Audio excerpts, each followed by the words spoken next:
Star news Marathi, नवे पाऊल नवी दिशा.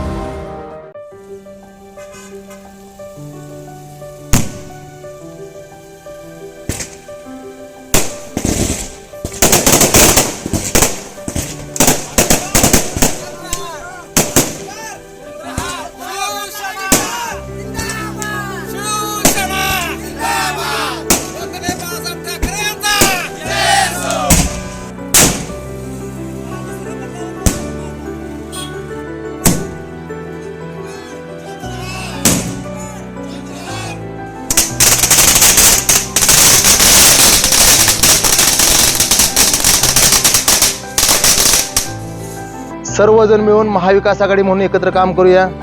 आज मी उद्धव साहेबांच्या सभेपूर्वीही जाहीर केलेलं होतं की जो महाविकास आघाडीचा उमेदवार असेल, आदरणीय विशालदादा जरी असतील तर त्यांच्या पाठीशी मी ठामपणे उभा राहीन. महाविकास आघाडी म्हणून जो उमेदवार असेल तो त्याच्या पाठीशी आपण ताकदीनिशी सर्वजण उभा राहू आणि महाविकास आघाडीचा उमेदवार निवडून आणण्यास प्रयत्न करू. आपण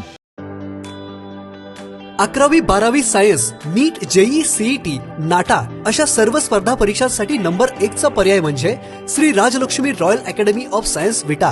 कारण इथे मिळतो number 1 result, number 1 teaching quality, number 1 infrastructure, आमचा सर्वांगीण विकास आणि पर्सनॅलिटी डेव्हलपमेंट, सर्व गुणवंत विद्यार्थ्यांना लाखो रुपयांची स्कॉलरशिप आणि म्हणूनच इथं गुणवत्ता हे संस्कार.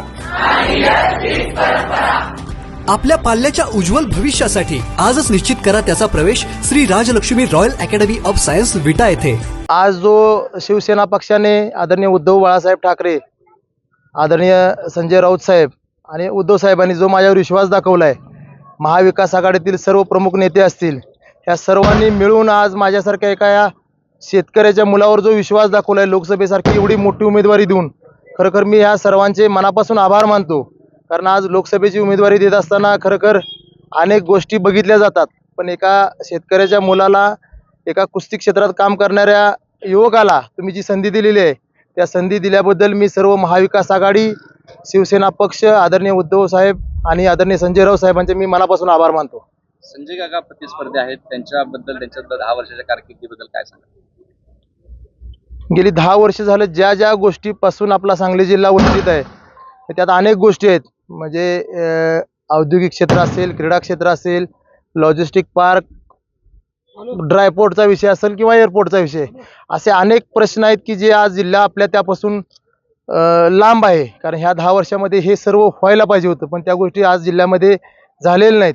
म्हणून खरोखर माझ्यासारख्या एका सामान्य शेतकरी कुटुंबातल्या मुलानं उमेदवारीसाठी खरोखर मी वाटलं की आपण उमेदवारी करावी, ह्या गोष्टी आपण पूर्ण करू शकतो. कारण केंद्र स्तरावरनं ज्या गोष्टीचा जर अभ्यास केला आपण पूर्ण, तर ह्या गोष्टी व्हायला काय अडचण नाही असं मला वाटते. पण आजपर्यंत त्या का झाल्या नाहीत त्याबद्दल मी काही जास्त बोलणार नाही. पण ह्या मी इथून निवडून आल्यानंतर भविष्यात येणाऱ्या 5 वर्षाच्या काळामध्ये ह्या सर्व गोष्टी पूर्ण करण्याचा प्रयत्न करणार आहे. काँग्रेस नेते किंवा काँग्रेस कार्यकर्त्यांना काय आव्हान आहे? सर्वजण मिळून महाविकास आघाडी म्हणून एकत्र काम करूया. आज मी उद्धव साहेबांच्या सभेपूर्वीही जाहीर केलेलं होतं की जो महाविकास आघाडीचा उमेदवार असेल, आदरणीय विशालदादा जरी असतील तर त्यांच्या पाठीशी मी ठामपणे उभा राहीन. महाविकास आघाडी म्हणून जो उमेदवार असेल तो त्याच्या पाठीशी आपण ताकदीनिशी सर्वजण उभा राहू आणि महाविकास आघाडीचा उमेदवार निवडून आणण्यास प्रयत्न करू. आपण आपल्या परिसरातील लेटेस्ट बातम्या पाहण्यासाठी स्टार न्यूज मराठी YouTube चॅनलला आत्ताच सबस्क्राईब करा.